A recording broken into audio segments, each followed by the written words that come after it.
আমাদের নীল গ্রহের বুকে লুকিয়ে আছে এক অচেনা জগৎ, এমন এক জায়গা যেখানে গত 100 বছরে মাত্র 3 থেকে 4 বার বৃষ্টি দেখা মিলেছে। মাইলের পর মাইল বিস্তৃত মরুভূমি যেখানে প্রাণের কোনো চিহ্ন খুঁজে পাওয়াই দায়।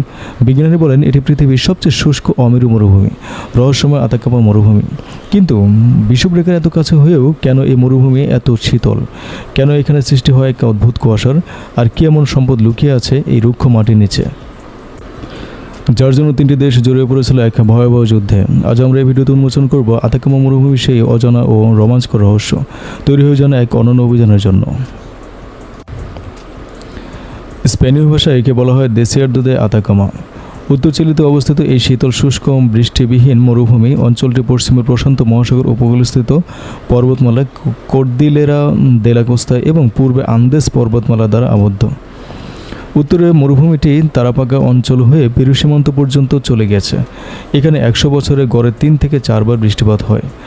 আতাকামা মরুভূমি পৃথিবীর সবচেয়ে শুষ্ক অমেরু মরুভূমি। পাশাপাশি এটি একমাত্র প্রকৃত মরুভূমি যেখানে মেরু মরুভূমির চেয়ে কম বৃষ্টিপাত হয়। আন্দেসের অনুর্বর নিম্ন ভূমিগুলো অন্তর্ভুক্ত করা হলে আতাকামা মরুভূমি 1,05,000 বর্গ কিলোমিটার জুড়ে বিস্তৃত, অথবা 1,28,000 বর্গ কিলোমিটার জুড়ে বিস্তৃত। কিন্তু কেন এখানে বৃষ্টি হয় না বললেই চলে। এর পেছনে রয়েছে এক অদ্ভুত বৈজ্ঞানিক কারণ। তাপীয় বিপরীতায়নের কারণেই আতাকামাতে বৃষ্টিপাত কম হয়। অ্যান্টার্কটিক অঞ্চল থেকে হামবোল্ট সমুদ্র স্রোত যে শীতল পানি বয়ে নিয়ে আসে তা সমুদ্রপৃষ্ঠ উপভাগের বায়ুকে শীতল করে এবং গরম বায়ু উপরে উঠে যায়। এই উষ্ণ বায়ু আতাকামা মরুভূমিতে কুয়াশার স্ট্যাটাস মেঘের সৃষ্টি করে, কিন্তু বৃষ্টিপাত হয় না বললেই চলে। ফলে কতিপয় শেষকৃত মরুদ্যান ছাড়া আতাকামা মরুভূমিতে উদ্ভিজ্জ অত্যন্ত দুষ্প্রাপ্য। বিপরীতায়নের ফলে বিষুবরেখার কাছে অবস্থিত হওয়া সত্ত্বেও আতাকামাতে মরুভূমির তাপমাত্রা খুবই কম। উদাহরণস্বরূপ আতাকামা মরুভূমিতে অবস্থিত চিলের আন্তাফাগাস্তা শহরের তাপমাত্রা এবং 1700 কিলোমিটার দক্ষিণে অবস্থিত চিলের সান্তিয়াগো শহরের তাপমাত্রা মোটামুটি একই। গ্রীষ্মের এখানকার গড় তাপমাত্রা মাত্র 18 ডিগ্রি সেলসিয়াস। এই খটখটে মরুভূমিটি 1900 শতকের শেষের দিকে এসে বলিভিয়া, পেরু ও চিলির বিবাদের কারণ হয়ে দাঁড়ায়। 3টি দেশই এই অঞ্চলে মূল্যবান নাইট্রেট ও তামার ব্যাপারে আগ্রহী ছিল। আন্তাফাগাস্তার উত্তর পূর্বে এবং একিক থেকে দেশের অভ্যন্তরভাগে সোডিয়াম নাইট্রেটের ভাণ্ডার ছিল।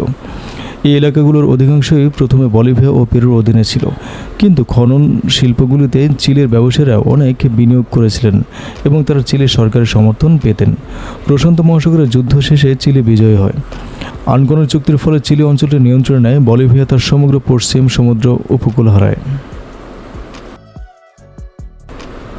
প্রথম বিশ্বযুদ্ধের আগ পর্যন্ত চিলি এখান থেকে প্রচুর প্রাকৃতিক সম্পদ আহরণ করে এবং চিলির সম্পদের এক বিরাট অংশের যোগান দেয় এই মরুভূমি।